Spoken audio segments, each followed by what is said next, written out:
Hey guys, Dentist Jess here. Welcome to my channel. If this is the first time you're checking me out, I'm glad you're here. I basically like to talk about all things dental, oral, mouth, health related, and today we are going to talk about something that affects almost everybody. What on earth is a cavity? We've been there. You go to the dental chair, you have a checkup, they're like, hey, we're going to bring you back for a few fillings because you've got a couple of cavities. And you're like, okay, I don't really know what that means, but great, sounds good. What is a cavity? So stay tuned and I will explain to you exactly what a cavity is, what causes it, what it's formed by, and you don't want to miss out, so just hang tight.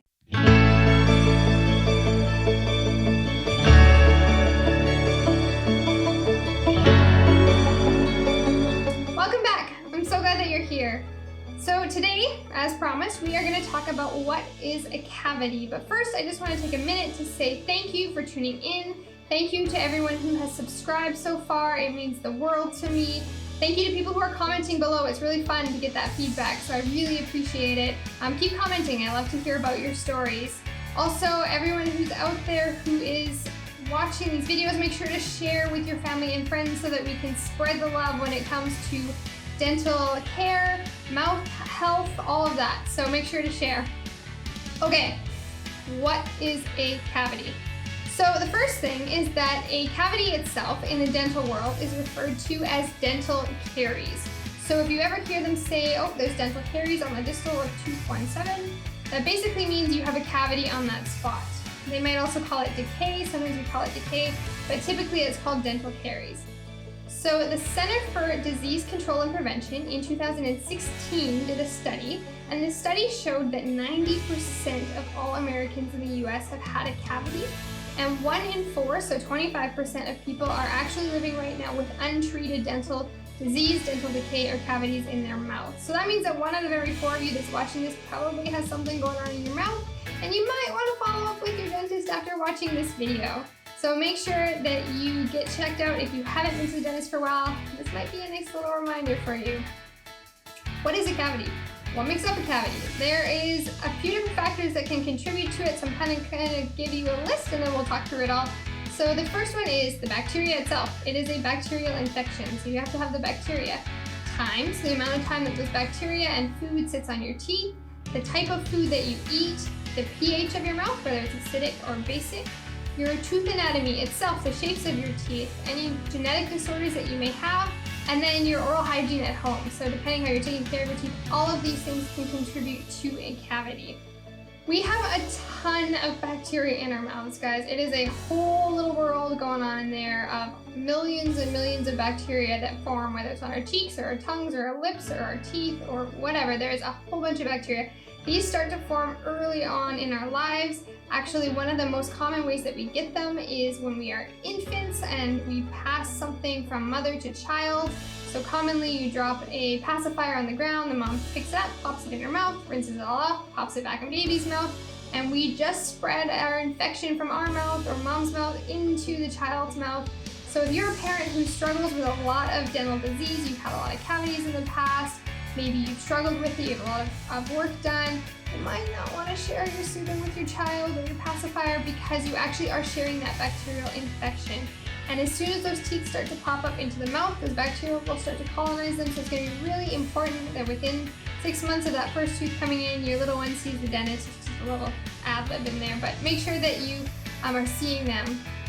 So our mouths are full of bacteria. The type of bacteria that we get oftentimes depends on the environment that they live in. So one of the main things that contributes to this is the type of food that we eat and the pH of our mouth itself. Most of the bacteria that lives in our mouth are not harmful. They're fine. They may be good for us, they may be nothing for us, but they don't really harm us. However, we do have some that are harmful. Unfortunately, these harmful bacteria can start to take over in about 24 hours. So that's all the time it takes to go from, okay, average, good, whatever, chill bacteria to, oh, the bad ones are taking over. It's just that 24-hour time period. So what affects this? What can alter the type of bacteria that we have?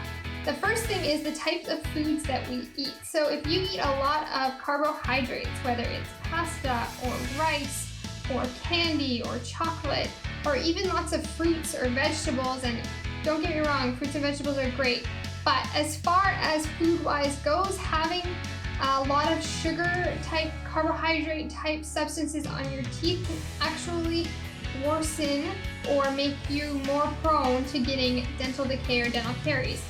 Why?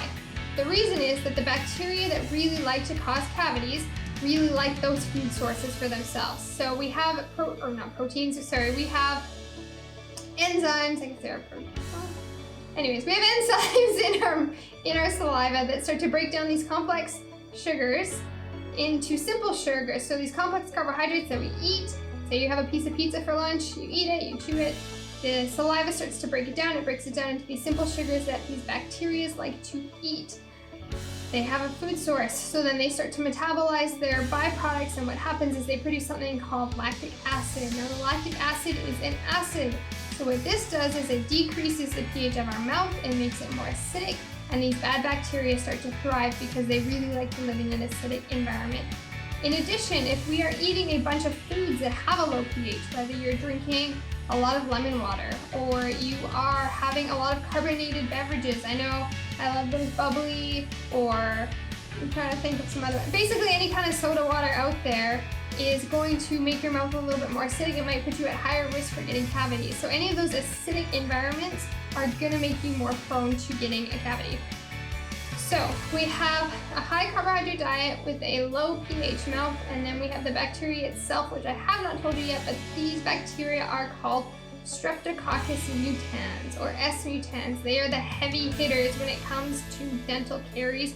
They are the bacterial infection. That's the bacteria that we can transmit from mom to baby that can put you at risk for getting cavities. So these bacteria are the main ones that cause tooth decay. They need a carbohydrate diet. They really like their sugars to eat, and they love a little bit of acid. They need to live in that acidic environment where they start to demineralize and weaken the tooth structure. So what happens is we provide them with the right environment, they start to multiply, we give them a nice sugary diet, they start to metabolize a lot of acid, which then promotes them multiplying, and then they start to demineralize or acid erode or wear away, whatever you want to call it, at that tooth structure itself. When this happens, we start to get a little bit of a cavity or literally a cavitation that can start to form on the tooth. So basically that wearing away of that enamel being the hard outer surface of the tooth, the starting to demineralize that is the start of a cavity. So when we're in just that outer layer of the tooth, it's not good, but it's okay. We can kind of remineralize it. We have some materials now that we can use to prevent its progression, to stop it, but we have to catch it when it's in that outer layer of the tooth. If it continues to go on deeper into the middle layer called the dentin, that's when you probably need to get a filling done. This is the classic, you need to come in, we need to put a filling in, and that can treat that. If you do leave it though and you don't get it treated, it can go all the way into the middle layer of the tooth called the pulp, and that's where we're looking at more invasive treatments such as the root canal or maybe having the tooth taken out. So super, super important to get cavities treated off the start. Get dental caries dealt with right away, because you can go from something simple like remineralizing the tooth, which can be as easy as putting a little bit of paste on the tooth or maybe using a higher fluoride toothpaste, to all the way up to a root canal or an extraction. The other thing that can contribute to your risk for getting dental caries or dental decay is the actual tooth anatomy itself. So if you have teeth that have a lot of really deep grooves in it, basically it's just harder to clean. It's hard to get the toothbrush bristles in there, to get that bacteria out, to get the plaque off your teeth, to get the acid off your teeth.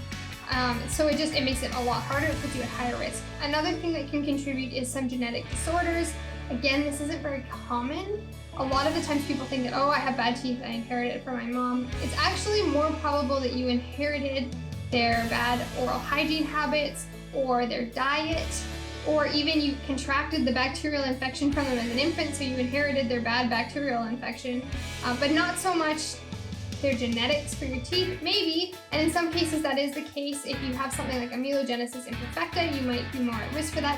However, if you do have any genetic disorders that can contribute to your formation of cavities, make sure that you follow up with your dental professional regarding that, because that's a case-by-case basis. Okay, in summary, bacteria infection on our teeth that's influenced by a high carbohydrate diet and a low pH in our mouth that's sitting on our teeth for over 24 hours and is hard to clean out of deep grooves or pits on our teeth is what causes a cavity. The best way to prevent this, get that bacteria off those teeth, brush and floss, keep the acid off of those teeth, eat diets that aren't high in simple sugars or aren't really acidic, any of those things that you can contribute to help prevent that bacterial infection from spreading, from growing, is going to put you at a way lower risk for getting a cavity. I hope that helped. If you have any other questions, feel free to comment below. Make sure to check out some of my other videos on how to brush, how to floss. It'll help give you some tips for how to get in there and make sure that the bacteria doesn't have time to overgrow and to cause a cavity. So until next time, one last thing. Don't forget, if you like these videos, to subscribe, ring the bell, comment below, and share with your friends and family. We gotta get the word out there, guys, and you spreading it helps get it out there. So until next time, thanks.